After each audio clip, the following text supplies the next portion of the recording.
3 মাস না খাওয়া শরীর, হাড্ডি গুলো বের হয়ে গিয়েছে, চামড়া গুলো গুছায় গিয়েছে, চোখের নিচে কালো দাগ পড়ে গিয়েছে।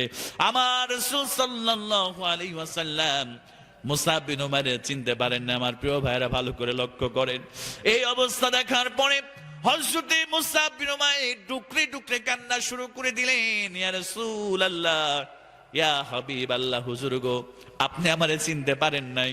আমি তো আপনার সেই মুসাব, যে মুসাব একটা জামা একবার পরলে দ্বিতীয়বার পরতো না, সেই মুসাব একটা পায়জামা একবার পরলে দ্বিতীয়বার পরতো না।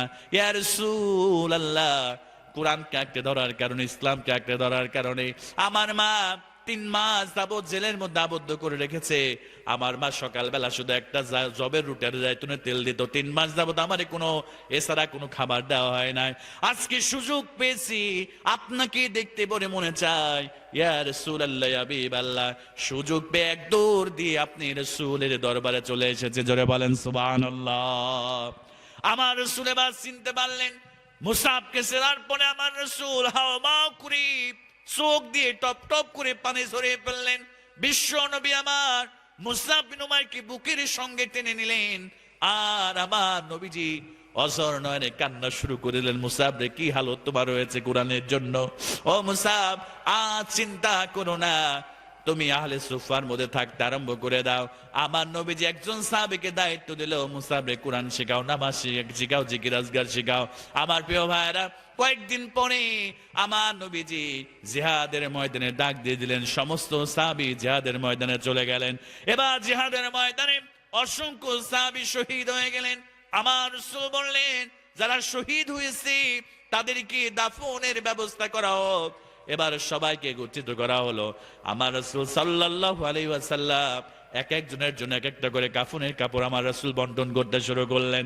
ও মুসলমান ভাইয়েরা, ভালো করে লক্ষ্য করেন, সবাইকে আল্লাহর নবীজি কাফনের কাপড় দিয়ে দিলেন।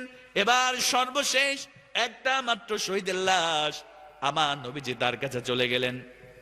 যাওয়ার পরে সাহাবায়ে কেরামদেরকে কাফনের কাপড়টা দিয়ে দিলেন। সাহাবীরা, এই সুন্দর করে এই লাশটাকে তোমরা দাফন করে দাও, এই যায় যে কাপড় নাও, কাপড়টা পেঁচায় দাও। আমার নবীজি খেয়াল করে দেখলেন, ওই লাশটার কারো লাশ নয়, ওইটা হলো হযরতে মুসাব বিন উমাইরের লাশ। জোরে বলেন আল্লাহু আকবার।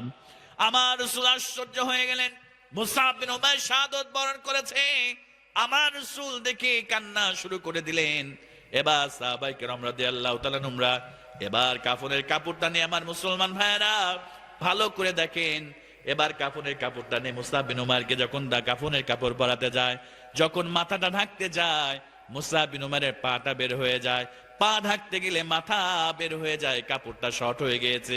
আমার রাসূল ওই দৃশ্য দেখে হাওমাও করে কান্না শুরু করে দিয়েছে। আর সাহাবায়ে কেরামদেরকে ডাক দিয়ে বলে, আমার সাহাবীরা, আমার মুসাব তো সেই মুসাব যে মুসাব একটা জামা একবার পরলে দ্বিতীয়বার পরে নাই, একটা পায়জামা একটা জুতা একবার পরলে দ্বিতীয়বার ব্যবহার করে না। এত সম্পদ আল্লাহ তাকে দান করেছিল, কোরআনের জন্য, ইসলামের জন্য সবকিছু শহীদ ছেড়ে দিয়েছে, শহীদ হয়েছে।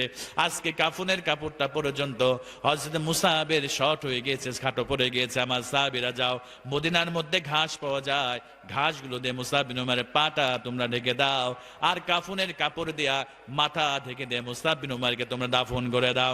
আমার মুসলমান ভাইয়েরা, আল্লাহর নবীজি আল্লাহর কাছে হাত তুলে দোয়া করলেন, আল্লাহ, আমার মুসাবের প্রতি আমি খুশি, আল্লাহ তাআলা তুমি খুশি হয়ে যাও।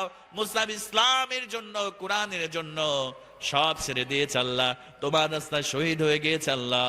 এবার আল্লাহ রাসূল দোয়া করে রাতের বেলা ঘুমাতে গেলেন। আল্লাহর নবীজি স্বপ্নের মধ্যে দেখতে পারলেন, আল্লাহর রাসূল সাল্লাল্লাহু আলাইহি ওয়াসাল্লাম দেখলেন মুসাব বিন উমাইর জান্নাতের মধ্যে একটা ফুল বাগানের মধ্যে সে ঘোরাঘুরি করছে। জোরে বলেন আল্লাহু আকবার।